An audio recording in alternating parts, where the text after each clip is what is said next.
The channel, Tankbeard here, aka Vic. This is my 7th take. I'm so bad at intros. For those of you, welcome back to the channel who don't know me.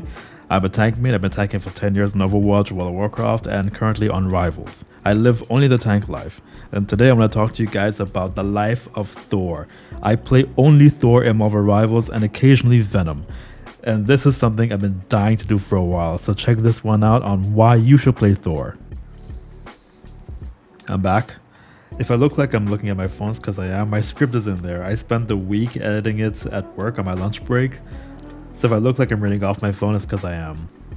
Clear disclosure on that one. And also I apologize for my voice. It's fading in and out. I think I'm getting sick, or at least I'm catching something. So before everything kicks off, I apologize for the audio. So let's continue with our Thor journey and our Thor love. As a Thor main for almost a year now. I think Rivals been out. We're creeping up on a year. I was gonna say 10 months, but it's been roughly half a year. I've been playing Thor for about half a year since the game launched.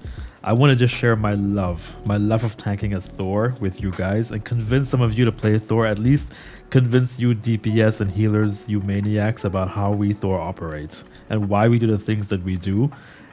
And as someone who loves Thor both in real life, the comics, and in the game, and from Ragnarok, from God of War, this Thor from Marvel Rivals is the closest you will ever get to being a Thor. Let's kick this off with, I know what you're thinking.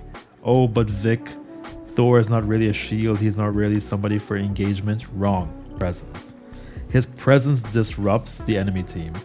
My presence anywhere on the map forces the enemy team to make choices and decisions they don't want to make.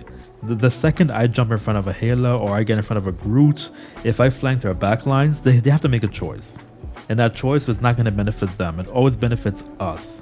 You don't want a basic tank all the time just shielding, especially one where he's static. A static tank is very flankable or very easy to kill. If you were to use a shield or use a Groot, the enemy team just has to run a Punisher and that's the end of it. They break that shield down, he's vulnerable. But Thor is a hulking beast of a machine tank. I can't describe to you what an insane feeling it is to be a Thor. Alright, so the next thing I want to talk about is his skills. For those of you watching this video, you know how to play Marvel Rivals. At least you've watched it and you have a general idea of how it is. So I'm not going to do a 30-minute dive into his skills and just read some sort of description about how his skills work. I'm going to tell you about the actual functionality and how I use his skills. The skill I want to talk about is the Mjolnir throw. This is great for poking and disrupting the enemy backline.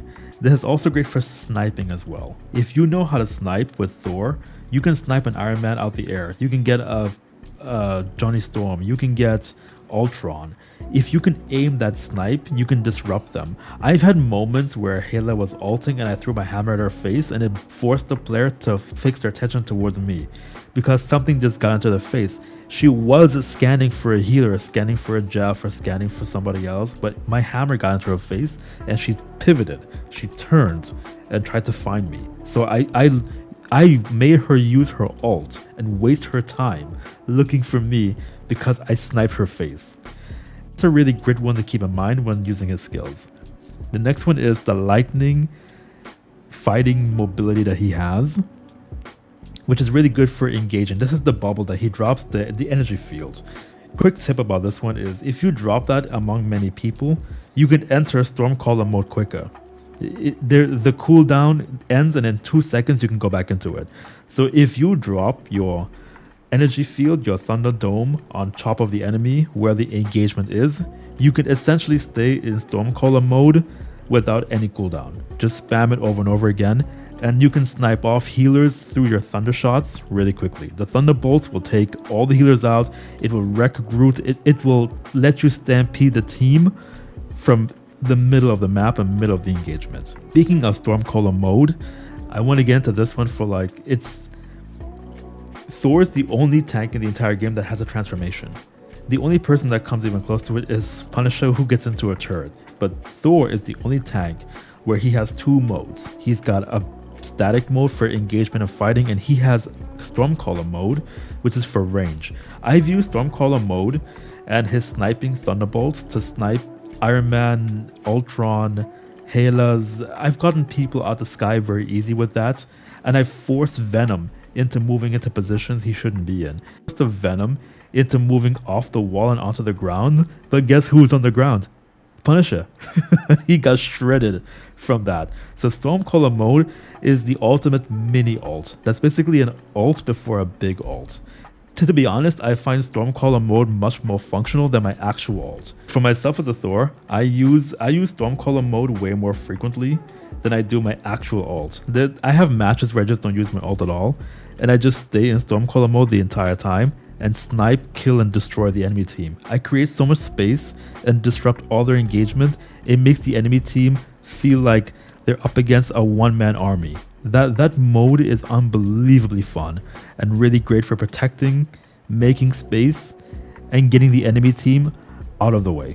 Speaking of getting the enemy team out of the way, let's talk about the fact that your hammer throw, when you actually spin it up and then follow through, this one, these knockbacks he has.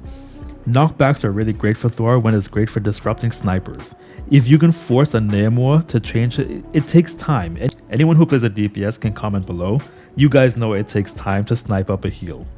It takes time to get into sniping mode. It takes time to line up that one crazy shot. It takes time to get that reaction. If anyone could snipe that quickly at my rank, you guys would be Celestials. But we all know at the Bronze to maybe even Masters area, it takes a few seconds to get that snipe into position. And once that occurs, you have to make sure the enemy team moves into that scope. But Thor, his knockback, if I jab you just 1 second and you snip, you missed the shot. And now you have to engage a tank in your face. So let's not forget how crucial that skill is. The next area I think Thor people don't recognize or people don't see, that I think only Thor mains might see or fellow tanks might see, is the amount of value you get out of Thor in comparison to most tanks and across any game. It's just, I'm speaking strictly for Thor is the only tank I've ever played from Warcraft, from Overwatch, where the tank offers so much value and so much fun.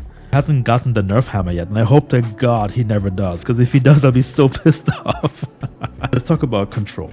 I think what a lot of people don't see about Thor is he offers a lot of control, which is something people just don't realize. Everyone thinks you need a shield to have control, or you need a Groot, or you need some sort of offline or off tank to get by, maybe with like a Magneto, or need to have a Doctor Strange for his shield. But the thing is, the teams that have the controls the match and the win rate loss. At the very least, this is something that will boost your percent of winning. A static shield, anyone who plays Overwatch knows a static shield is a death trap. The second you have a static shield, especially one that's not mobile or has good healers around him, he gets melted. You go Bastion, gone. And it's the same thing on Marvel Rivals. If you get a static shield like Magneto, Groot, Doctor Strange, you just have to go on Punisher, and those guys are useless. Because once their shield goes down, they go hiding for the corner. They leave the entire team exposed. Whereas Thor gives you full control of a map, a full control of a mode. Because I don't rely on a shield, I'm always engaging, I'm always aware. I think Thor players, we have the highest level of engagement that you can find in a game in terms of what it offers. Control mean, once you've established this, Thor can now create and make space. I'm engaging in their faces, they don't have anywhere to go, and I can snipe to some extent depending on what we're up against. What do Thor players do with this control now that we have it? This means that I now get to dictate what the enemy team does. I get to dictate how they operate their entire team. If I go into their backline, they've got to make a choice. Either fight me and turn around and put their backs towards our DPS, or ignore me and keep their front line, but the healers die, or protect the healers and lose a tank. It's essentially what they have. Thor players like myself, we offer the most amount of control a team can get, and we also dictate what the match is going to be. I dictate what the enemy is going to do, because the second I move them out of position or I force them to make a choice that they don't want to make, we've won the match. And if I can do that every engagement I do with Thor, I force the enemy team to make a choice they don't want to make. And this is something I love doing. It's a really addictive feeling. It's unbelievably fun to dictate how a match goes. Because right now, every single time I go into Rivals, anyone who watches my stream knows every match I go into, win or loss, at least I was the one who decided how it went, because I'm the one who decides what the enemy team does. And that is a really, really great feeling as a tank to have in control. This is the kind of control I'm lacking or don't have in Overwatch that I would love to have. And Marvel Rivals does an amazing job of giving tanks a great amount of fun, control, mobility, and engagement. Playing Thor feels like actually being a tank without being a tank. Because if none of that convinced you, hear me out. Here's my caveat. And those of you who play DPS and play healers, comment below, let me know how you guys feel about Thors like me, and how do you feel about having a Thor on your team. Playing Thor is just fun. It's just tons of fun. He feels weighty. Do you know what I mean? Like Mjolnir Slam hits different every time. I feel like I'm actually dropping a hammer when I drop it. You're always doing something impactful, and you're always dictating how the fight goes or how the match goes, which is really, really nice. And you're the literal god of thunder. Can you go wrong with that? Once you have thunder in your hands, you feel really empowered. It's one of those tanks where it's just, you actually feel like you're playing that hero. It feels like you're playing the actual Thor, and that is such a wonderful, wonderful feeling. I've been dying to do this video for a long time about how much I love Thor and what it's like to be a Thor player on Marvel Rivals. And it's one of the best experiences I've had as a tank in 10 years. So hats off to Marvel Rivals and all the Thor players, my fellow people who tank, and hats off to all the healers and DPS who tolerate us crazy Thors diving and making lots of fun and changing the engagement of the match all the time. See you guys in the next one.